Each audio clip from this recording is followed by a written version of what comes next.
the fact that effectively all my boats were burned. You know, I was put in a situation where I was so far down, my back was against the wall. The only way out was to actually change. And I essentially was forced to abandon the idea of a shortcut. The 1%er Podcast with Sam Bakhtiar, bringing you the 1% knowledge to help you reach your full potential. Learn what it takes to rise above the 99% and become a 1%er.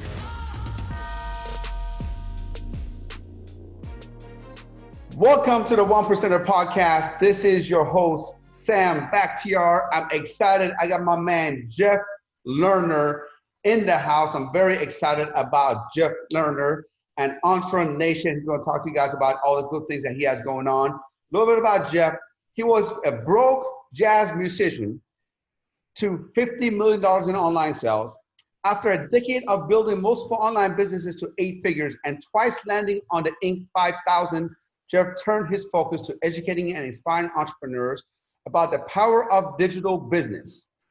In 2018, he founded Ontra Institute, where over 50,000 students have been introduced to his digital real estate concept. He is regarded as one of the most inspirational voices in the business and personal development. Jeff's interest in entrepreneurship began in his 20s when, as a pianist, he was often hired to play in the homes of successful CEOs and business owners. In 2008, at age 29, after multiple failed ventures, including a restaurant franchise that left him with $500,000 in debt, he found his first success online as an affiliate marketer and was able to pay off his debt in 18 months. He went to generate close to $50 million in sales over the course of a decade without ever having to go into an office, before turning his focus to educating and inspiring others on how he did it. Jeff, welcome. So grateful to be here, Sam. Appreciate you. So tell me how you made, $500,000 in 18 months. I want to know that first and foremost, man. Well, I know from your story and from our previous conversations that you get the whole concept of burning your boats, right? Yep. So in my case, an arsonist came along and set all my boats on fire for me. Who was the arsonist? No, it was life and circumstances, right? Okay. So it was honestly, it was the Great Recession. It was 2007, 2008. I was a musician all through my 20s. I played, I studied as a jazz pianist, but that's a pretty tough way to make a living. So I did whatever paid the bills. I was a wedding, I played weddings. Let me ask you a question. If it wasn't because of the recession, would your trajectory in life be different now? Yes, in a much less positive way. Exactly. Yeah. Because the recession and all the obstacles make you a better person, don't it? Oh my gosh. Yeah, I say it all the time. It's literally the single, other than meeting my wife, it is the single best thing that ever happened to me. You better say that. Yeah, I know. Well, fortunately for me, it's actually true. It's not just a nice thing to say. Yeah, of course, man. I'm just kidding. But listen, everything that I went through life, that I thought was the end of it, I became so much better because of it. Better mentally, better financially, better person, and I think it's very important for us listeners to know that, if you weren't, what would you be doing if the recession, there was never a recession? What would you be doing right now, most likely? I'd probably have multiple. So I had a territory development license for a franchise restaurant concept. We opened.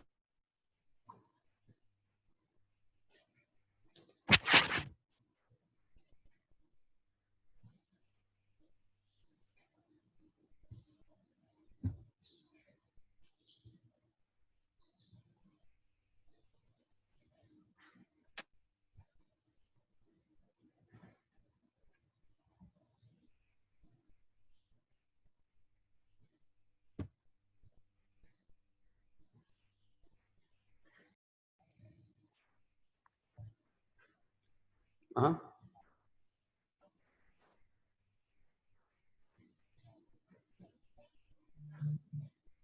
Okay.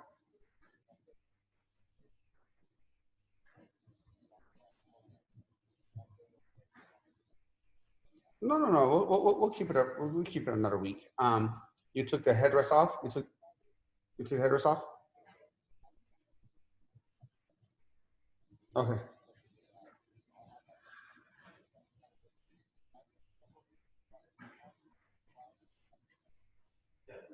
Appreciate it. Thanks a lot, man. All right, bye-bye. Thanks, bye. All right, I think we're good now. Okay. I think we'll go. Let me make sure. I don't know, Jeff. I don't know if that was you or me. You hear me, Jeff? Well, you dropped off completely. Yeah, I hear you. Can you hear me? No, you froze. So you froze, and then also I never came back. Yeah, that's what happened to me too. For you, who knows? Left off, right? And now it's okay. All right, what's up? All right, Jeff. So what would you be doing if that Great Recession in 2008 wouldn't have happened? Well, I think I would probably still have a successful business. It wouldn't be nearly as much fun. I wouldn't have nearly the freedom. I wouldn't have nearly the flexibility. I wouldn't have learned all of these radically valuable new skills about how to do business in a digital, 21st century world. I had a license initially to develop 10 locations in the territory of Houston, Texas, and we opened 2, and they failed. If they had succeeded, I assume I would have opened 8 more, and I'd have 10 restaurants that I wasn't that passionate about. As a franchisor, why did they fail? So I want to know because I want to know why would a franchise fail? Because a franchise usually is a system, is a proven system. Yeah. Unless this wasn't a proven system, was a fly-by-night franchise. But what would a franchise? Was it because the wrong timing? Was it because not having the right personnel, or was it because it wasn't funded correctly? Well, it was definitely timing, but it was also, I think I learned a fundamental rule about the franchise concept is, if you're going to get involved in a franchise that's based on a successful, proven formula, you should change as little as possible about the successful, proven formula. And so in the case of this particular franchise, it was a restaurant that had, they had a couple hundred locations around the country, but they were almost all in college towns. And it was a particular food. I don't want to name the franchise because, I don't want to get sued or whatever, but it was a franchise concept that was really popular in college towns. Kids would go buy these food products before football games. They'd get out of the bars at 2 a.m. and they'd go stuff their faces, in the middle of the night. It was just kind of like a fun, cool food for college kids. And our concept, we thought, well, let's take this into a big city and let's start serving them to like offices and commercial corporate clients, because you can make these little platters. And I'll tell you, it worked great for about 6 months. And in Houston, Texas, that's the so-called energy capital of the world. It's all oil companies, gas companies, and so forth. And, when the price of a barrel of oil dropped from like $140 to like $50, we lost all our clients. They all either laid off their staff or they quit ordering food. They slashed their budgets. And so, between the 2 stores, we were doing upwards of $40,000 a month in the first half of 2008. And by the fall of that year, that 40,000 had dropped to less than 20. Wow. Okay. So, so the 2 things that I've learned was they weren't in the right locations. Correct. Right? And, they weren't, and obviously the economy, which is a legitimate, which is legitimate. Now, why would they, if this business model, would mostly thrive in a college town, why would they even let you open in a non-college town? I think that they thought it would be okay. They thought, it would be. Yeah, I think they saw that their trajectory, the way they were going to get from 200 locations to 2,000 locations was to penetrate these major urban markets. You can only go so far opening a single location in all the big college towns in the United States. And they were willing to gamble. I can't even fault them. They were willing to gamble with our money. Got it. And now, have they been successful? Have they grown successfully, or have they not? I mean, I still see them around. Have they grown the way they wanted to grow, or not as not as much? Because this was a while ago. So this was we talked 12 years ago, 12, 13 years ago. So by now, I would say they should have 1,000 locations. Yeah, I don't think they've grown that much, but I think they maybe I was part of them learning what works and what doesn't, and they've kind of stuck to their model. And maybe I have no idea, but I would guess they have maybe another 100 or 200 locations. All right. So now, you are absolutely crushing it. You learn new skills, you learn digital marketing. I want you to talk to me a little bit about the mindset, what it takes for you to have an entrepreneur mindset, what it takes for you to have a millionaire mindset. What has changed from you saying, okay, I'm going to buy a business and I'm going to operate restaurants. So now I'm an entrepreneur. I'm my own man. I'm going to make my own rules, and I'm going to try to change the world. What does that millionaire mindset look like to you? Yeah. I mean, I think that to me, buying into the franchise concept, that was me trying to shortcut and maybe even sort of cheapen the process of becoming an excellent business person. I was a piano player. I was, somebody who wanted to have his primary career be an artist, a creative, but I hated being poor. So I was like, well, I'll raise the money. I'll do whatever I got to do. I'll take all my tip jar money from the last decade and I'll put it into this franchise that's a turnkey proven system. And that'll allow me to kind of have my cake and eat it too. Like I can have this business that's already vetted and approved. I know it'll be successful. And then I can stay in my lane as a musician. It didn't really work out that way. And it was the fact that effectively all my boats were burned. I was put in a situation where I was so far down, my back was against the wall. The only way out was to actually change. And I essentially was forced to abandon the idea of a shortcut. All right. So, nobody, I guess I can't see it, but you weren't passionate about that business. It was it's a vehicle for you to make money. It was a restaurant, it's a proven system for you to make money. Like I can't see anyone to say, I don't know whatever they're selling, what kind of food they're selling, but you can't say, oh my God, like this is life changing. Right. People buy to our franchise because we literally change people's lives. I don't think anybody, ate whatever food they're serving and said, right. Oh my God, this changed my life. You know what I mean? Yeah, no, you're totally right. It was just food. It was just a way to make money. Okay, got it. And then when you're doing something just because you want to make money, it's hard to go all in. It's hard to be just passionate about it because it's hard. You and I are so blessed because we get up every morning and we love what we do. We talked about it before on your podcast where we just said that, like, my God, like, we want to work. It's not like we don't have to work. We want to work. I don't want to work 4 hours a week. I want to work a lot more, and that's the whole mindset, man. Sorry, I didn't mean to cut you off. I want you to keep going about the mindset. No, you're fine. And you're spot on. I mean, you're right. I was trying to get as much out of that while putting in as little as possible. Yeah.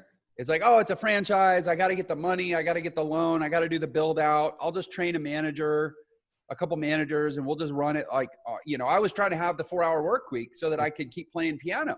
Yeah. That's not really how it works.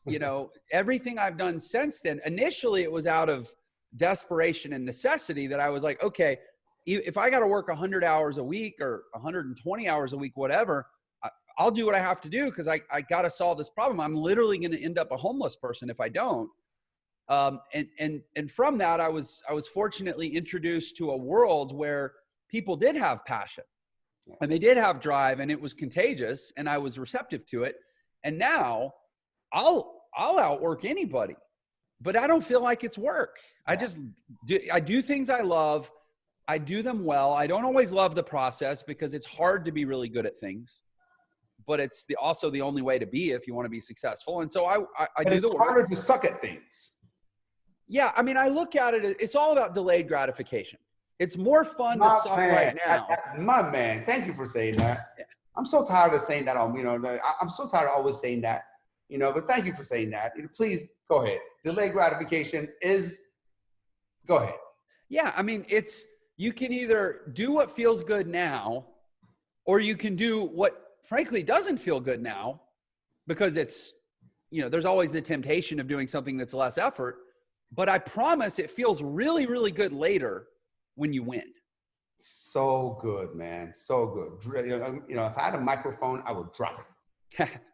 Bro, great stuff, man. Great stuff. And I always said, man, delayed gratification is giving up something that you want now for something greater later, point blank. And a lot of people, we talked about this before, in this microwave society, nobody wants to delay gratification. They want to, 6-minute abs. They want to become a millionaire overnight.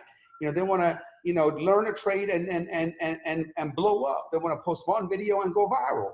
It doesn't work that way. Yeah. And I think that when you actually do start to get a result, then you're at risk of complacency. And I think you immediately have to say, okay, how can this be harder? How can I push harder? What's next? What more can I do? Because otherwise, I just don't get the point. It's like, I know we talk a lot about the gym and fitness and stuff. You're either growing or you're atrophying. There's actually no third state when it comes to fitness. And I think that's kind of how it is in business and life. And so, for example, today, I have 5 interviews today. I have 2 people coming on my show. I'm going on 3 other shows. I have other work to do. I still want to do my gym routine. I still want to play the piano. I still want to take my daughter to school. I got up at 3:15 this morning. I'm 41 years old and I got money in the bank. I literally could just chill. We have so much in common, bro. We have so much in common. I get up 4 a.m. every day. I have about 5 or 6 people we got to interview, and they're on my show. I'm on their show.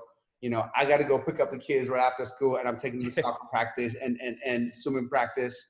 I'm going to cook for them tonight. So we have so much in common, man. And that's why a lot of people don't understand, man. You can get done whatever you want to get done. You know what I mean? You got to stop making excuses. You got to come up with a time, and you got to come up with, what's going to make you win the day. You know that if you do, you talk about piano, you talk about your kids, you talk about, your guests, you talk about your day. You say, okay, I need to get all these things done to win the day. But guess what? You wouldn't win the day if you get up at 6 o'clock, would you? You wouldn't get up. No, and here's the thing. I usually get up at 3:30. That's like my alarm's always set for 3:30. But I looked at my schedule last night and I said, hey, I got an interview at 8 a.m. and I worked backwards and realized to get everything done in the morning that I want to, I needed to shift 15 minutes. And I got up at 3:15. And it's just, and the thing is, I sit there and I'm like, oh, this is a drag. It's so early. It's so hard. And then I remind myself who I am and I go, wait, you're the guy that does the hard thing so you can get the result that most people don't get because they wouldn't do the hard thing. So quit bitching. I'll bitch for like 3 seconds and then you just do it. You know what, bro? It's better to do it now and, bitch a little bit in the morning and get it done. And then later on, be like, man, it's kind of like pain of discipline or pain of regret. Muhammad Ali has a pretty well-known quote where he literally revealed he actually hated training. Every second he hated it. You see his stuff on the wall, right? You see it? Oh, yeah. You see right there. On my wall, I got a bunch of his stuff, man. You got to do what you got to do sometime, man. Yeah. Amen. You gotta do what you got. All right. So I didn't know till I was like looking through your stuff that we have another thing in common, which is bullying. Yeah. You know what I mean? So talk about that. How do you overcome obstacles? How do you overcome bullying? Because I went through the same thing. Yeah. And so I feel like, and I know your story, I think we both maybe have a little bit of a shared experience in that we were bullied for something that we fundamentally had no control over. You couldn't help the fact that you were an Irani immigrant who didn't look like the other people in your town and, maybe didn't even have a dad with you. Like, I don't know all the reasons, but like you didn't create that stuff. You were a kid, right? And for me, I was born with a genetic condition called Wardenburg Syndrome. And growing up, I always felt super different from everyone. And I don't know if I heard that I had a genetic condition or like what, but in my mind as a kid, I was always like, I literally went through periods of time as a kid where I didn't even think I was a human being. And it showed up in a lot of ways. Partly it showed up like, if you go Google Wardenburg Syndrome, you'll find a bunch of pictures and go, oh wait, they kind of look like Jeff. Like there's a look to it, And especially before puberty, when, you know, your features are a lot softer. It was kind of a more pronounced, a more visible thing. And so I just got a lot of shit, man. People were like, you weirdo, you look funny, you know, and my reaction to it was to like almost lean into it. I'm like, oh, well, F all of you. I'm not like you anyways. I'll just, you know, I kind of almost had a little bit of an attitude, and I just brought it on myself in a lot of ways. But I mean, the bottom line is I didn't create that situation, and I didn't create, you know, kids are great observers, but they're horrible interpreters. So like, I didn't have the ability to assess what was going on in my life and find the good or find the value. It was just kind of like, I had this me versus them feeling about life. And dude, I got it bad. I mean, you know, some of it was, I remember sitting at a pep rally once, you know, for the football team, whatever, in 4th grade. And this guy behind me, literally just the whole pep rally is just punching me in the back the whole time. Everybody around could see what was happening. The teachers could see what was happening. Nobody did anything. Should have turned around and socked them. I finally did. I finally lost it. But it was, here's the thing. When it's you versus another person, you can, and I think this is important to everyone who feels bullied and everyone who has any kind of experience of life that feels like the deck stacked against them. When it's you versus another person, you'll turn around and you'll sock them. You'll stick up for yourself. But when you feel like it's you versus everyone, you can't punch everyone. Yeah. You know, and it just, there's a futility about it that I grew up feeling like, this is hopeless, man. I'm just a weirdo. I'm never going to fit in. I could, if I try to punch everyone, I'm just going to get my ass kicked worse. I withdrew, you know. What'd you do? How'd you overcome it? You know, it's funny, man. When I was 16 years old, I literally didn't overcome it till I was 16 years old.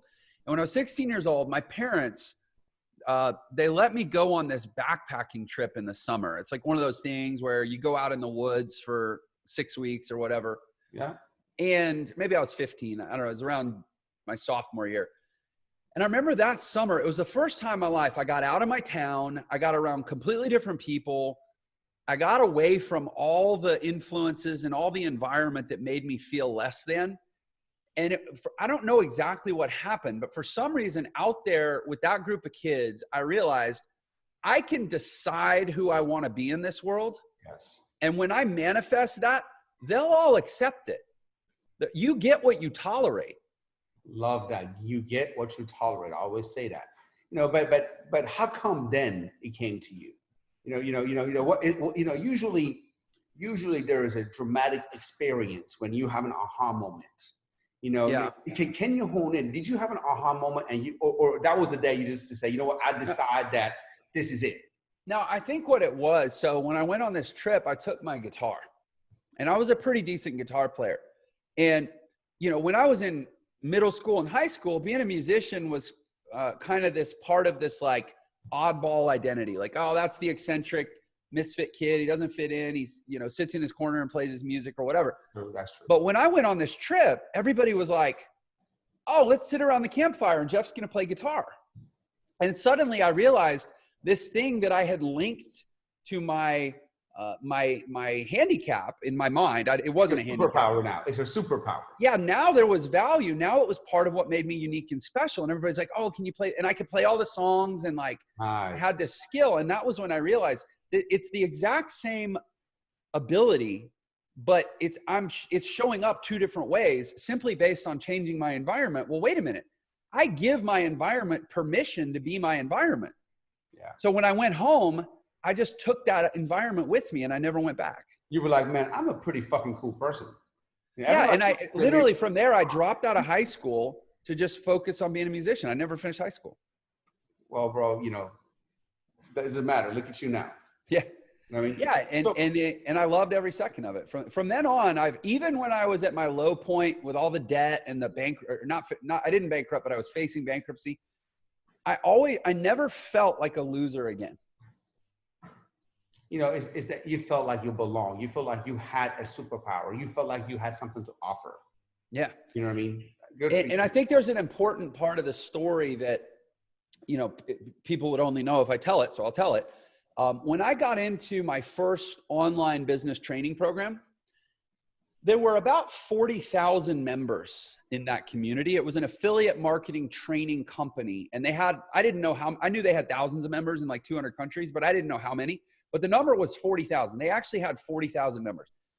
And I was in so much debt. And based on the math that I did at the time, I went and looked at the leaderboard of that affiliate, because people would report their earnings from affiliate marketing, and they would publish it for like the top 20 people in the community. And I looked at that leaderboard and was like, okay, for me to even have a prayer of digging out of this hole, I got to be for sure in the top 10, maybe in the top 5. Now, I had never done online marketing before. I'd never done affiliate marketing before. This was all new to me. And yet I was suddenly immersed in an environment where it was, even though it was new to me, it was still my best option because it was the Great Recession, 2008, and I was a piano player. It's not like I was going to go get a job for 200 grand a year. So I'm like, okay, my best option right now is I need to be a top 5 affiliate marketer in this community. But there were 40,000 people in the community. That's like when you started bodybuilding and you're like, okay, my only option for survival right now is I got to place top 5 at Mr. O. Yeah. Something like insane, right? Yeah. And so, but going into it, when I talk about the burning of the boats, there was nowhere else for me to go except to the top. Yes. And so I did. I worked harder. I worked longer. I studied harder. I went to used bookstores and bought books on how to teach yourself to code. Yeah. And I taught myself everything you could possibly need to know about digital marketing, direct response marketing, the technology of the internet. Because there was just literally nothing else I could do. Yeah, and for people who are listening to this, I want you to pay close attention. He went all in, full immersion. Yeah. So many of us, I think that, you want to have one foot in, one foot out. Everybody has always, in case shit don't work, have plan B. Well, fuck plan B. Plan B is going to your comfort zone. Plan B is moving back with your mama. Plan B is going back to what you knew before, the shit that you didn't like, the shit that made you miserable. Right. Every once in a while, you got to be like, yo, I'm going to burn the boats. I'm going to go all in. I'm either going to sink or I'm going to swim. Yeah. And when your back is against the wall, when you have no other options, guess what? You will learn how to swim. Yeah, I say all the time, it's like, I want for everyone, this is why I started Ontra. I want for everyone what I've experienced, which is there are certain ways of doing business in the modern world that can create the combination of income and choice that allows you to create any life you want. I was exposed to that reality because I was put in a back against the wall, rock bottom, desperate situation. So my mission, what I'm trying to do is get people to go, oh, that's out there. I could do that. He did it, so I could do it. But I don't want everyone to have to hit rock bottom. Yeah. It's like, let me be a lesson to you. Don't do what I did, which is have to hit the bottom before you bounce. But what I find is human nature, it's usually the people that do hit rock bottom that actually take my advice and run with it. Got it. Yeah, I love it, man. I love it. You got to be in a place where, you're like, I have nowhere to go but go up. Yeah. This is it.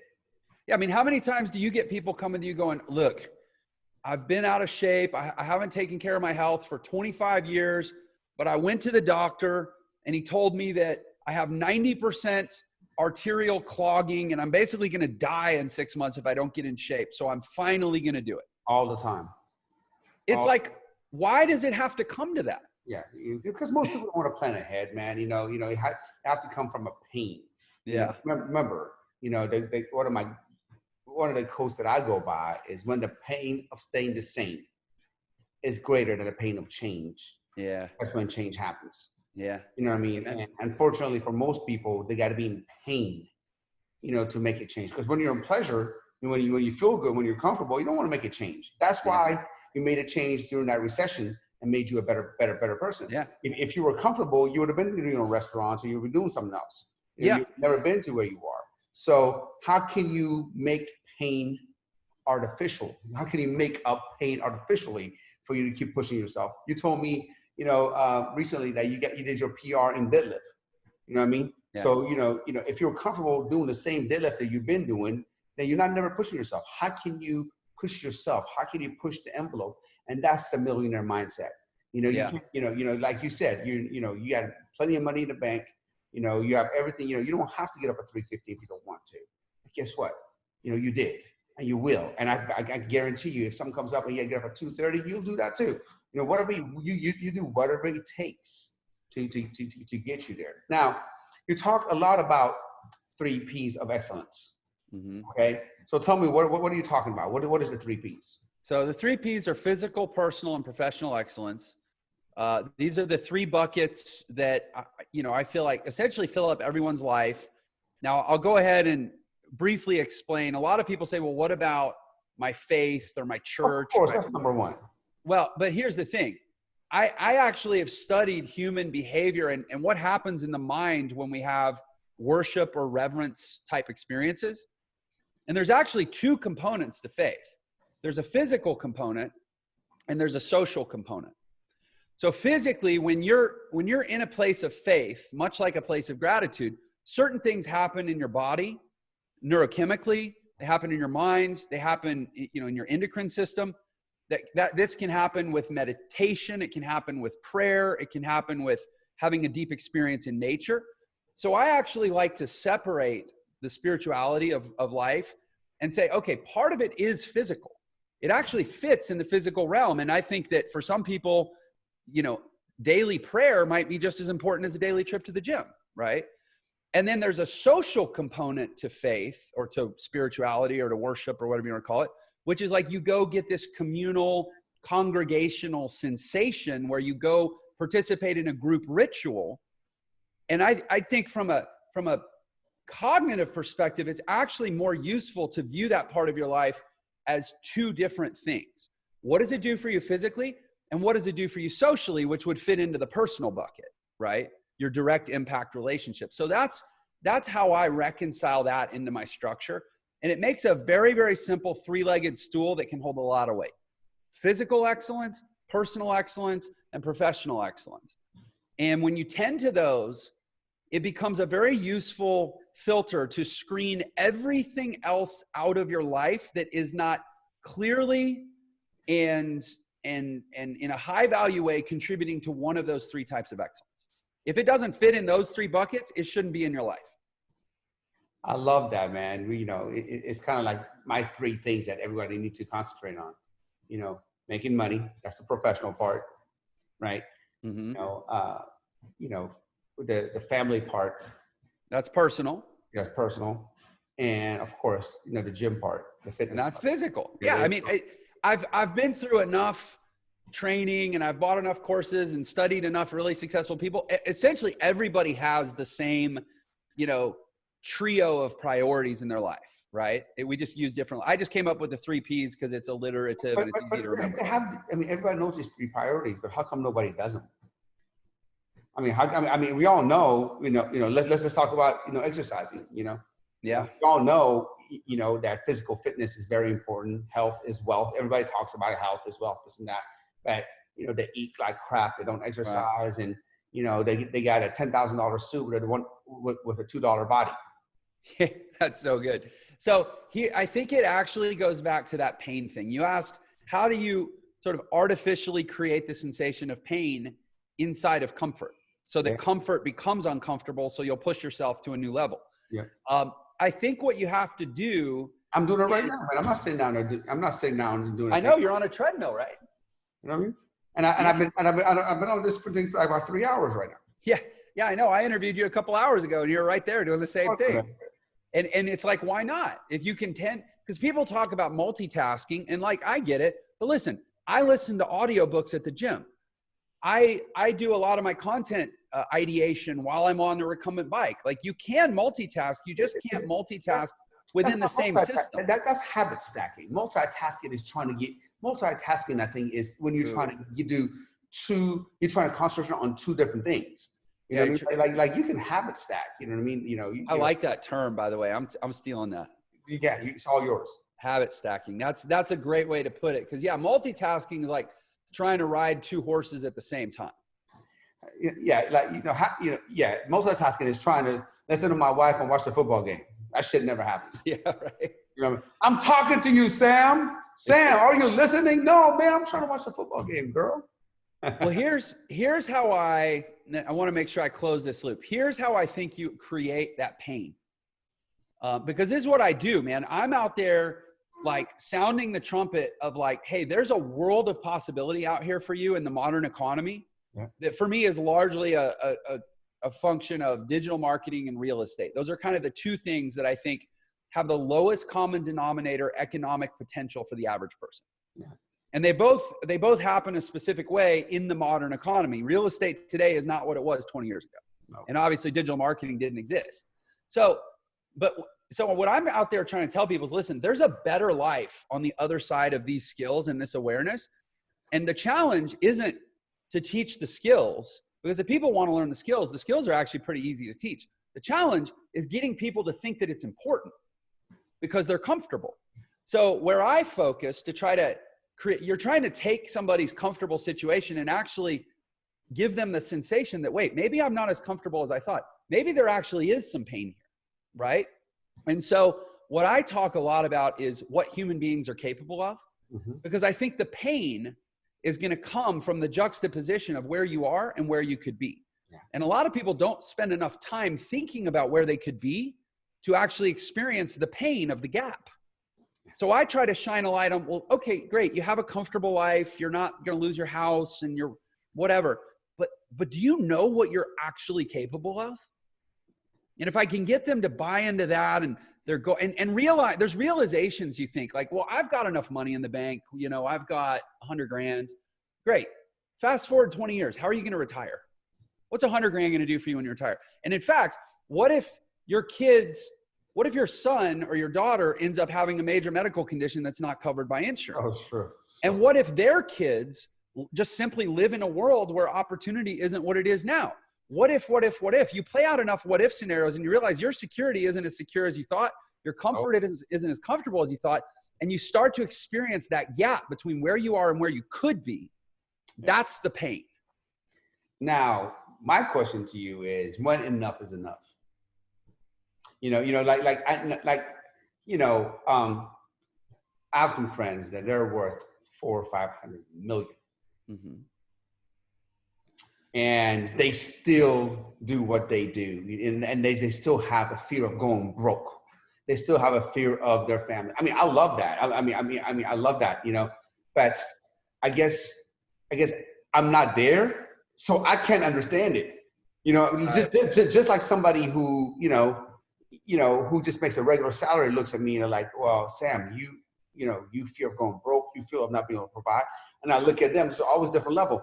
And we know that nothing is permanent. We know that nothing is forever. Everything can change, literally overnight.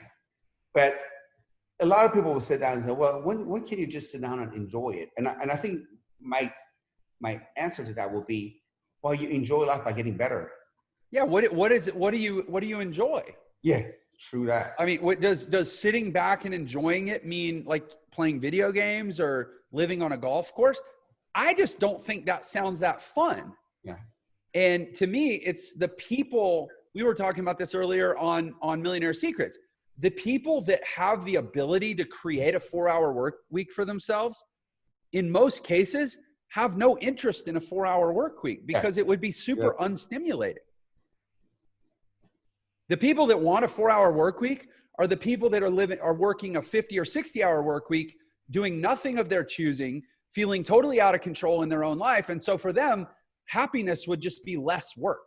Yeah, but that's not happiness. Once they get there, that's not happiness. No, it's not. Happiness is doing the work that you love to do. Yeah, and so your friends who have $400 or $500 million, and I know, people in that same category, like they're not doing it because they're worried that they're not going to be able to buy a Happy Meal the next day for their kids. Yeah.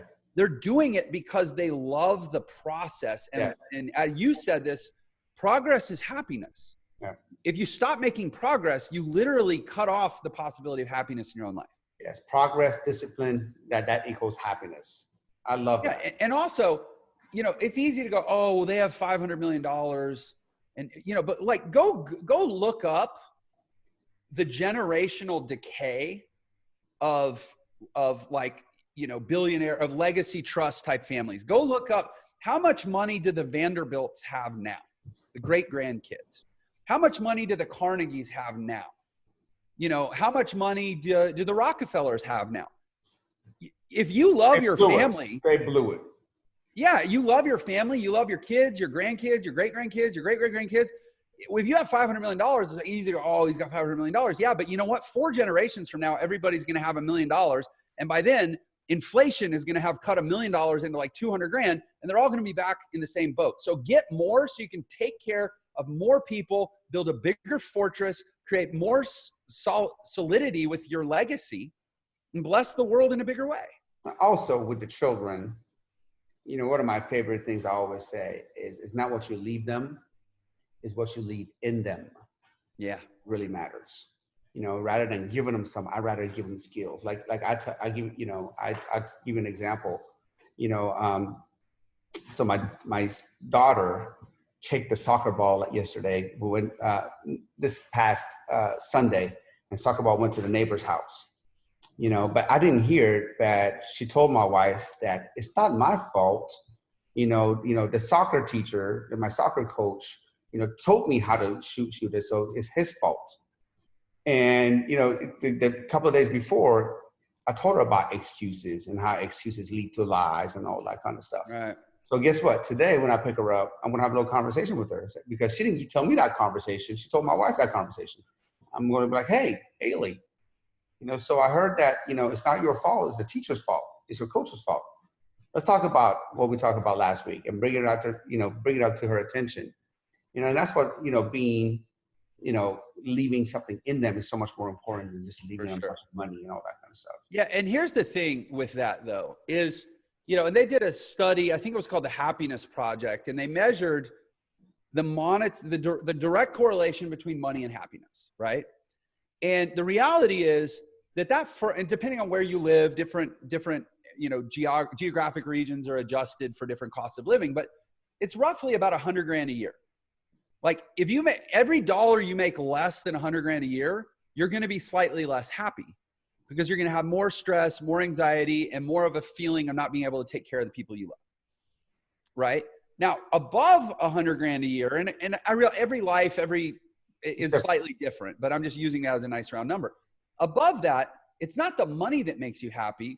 It's qualitative experiences. It's how much you're able to free up your time by investing your resources. It's how much great experience and memories you're able to create. And the third thing is it's how much you're able to do for other people, right? Of course. So if I want to create a sprawling legacy of really, really happy and fulfilled people, how big of an empire do I have to build?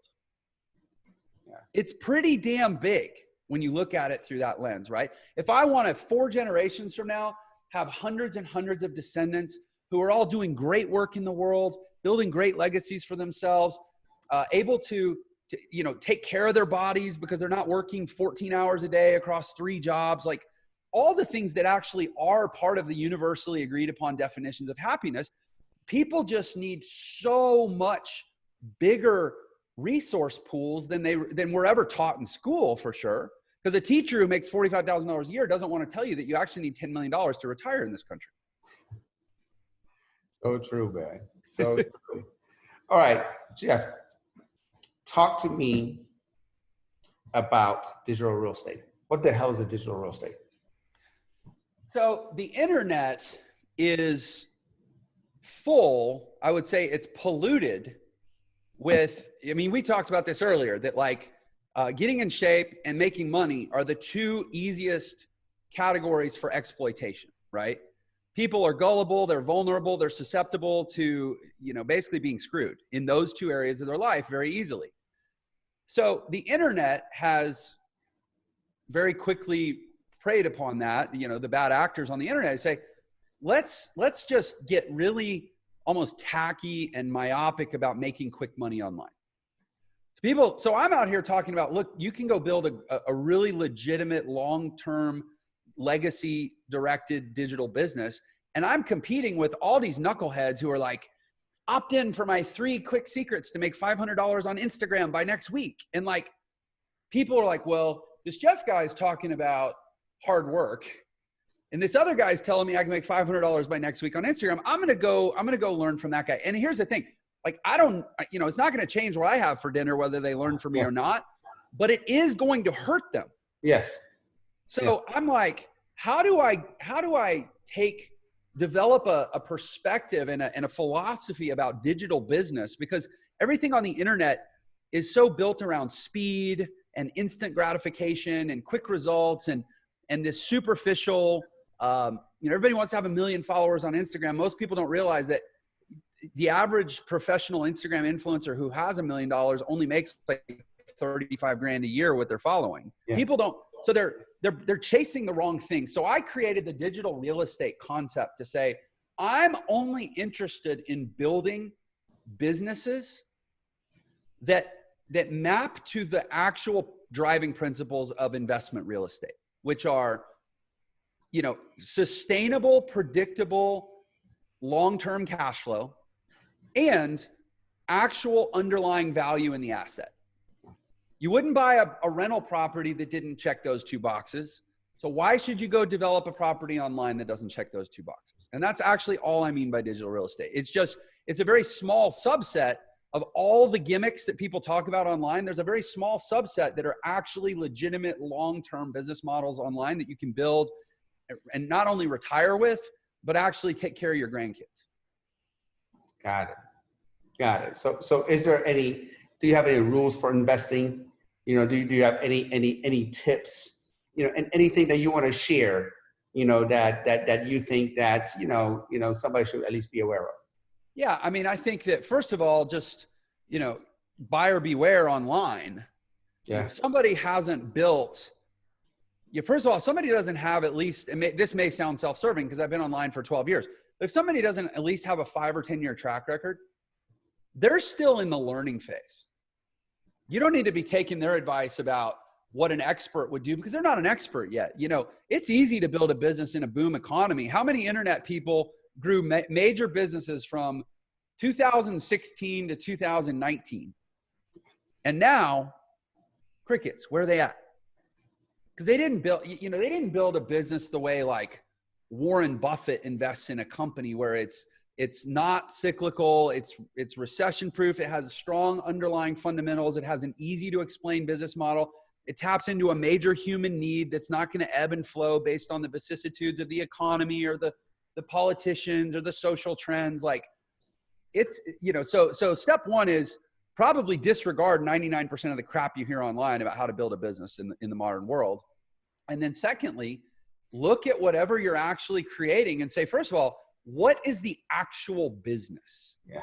You couldn't get on an elevator and in 30 seconds let's say there's a hedge fund manager on the elevator and you can't succinctly explain to them what your business is in a way where they go, well, that sounds interesting. Let's talk more. Then you don't have a business. Real businesses do real things that have real value to real people in the world. Most internet stuff doesn't pass that standard. Yeah, so true, man. So true. Jeff, you've been just dropping knowledge bomb after knowledge bomb, man. So let's talk about Ontra Nation, where people can, get a hold of you, where people can be mentored, coached by you, your programs and everything that you offer. Yeah, I appreciate the opportunity to share about it. Ontra. So Ontra has a couple components. We have Ontra Institute, which is actually like an academic, program. We sell courses, we have coaching, we have a mastermind program, we have advanced courses, we have beginner courses. It's a whole ecosystem of learning. And then Ontra Nation is our community.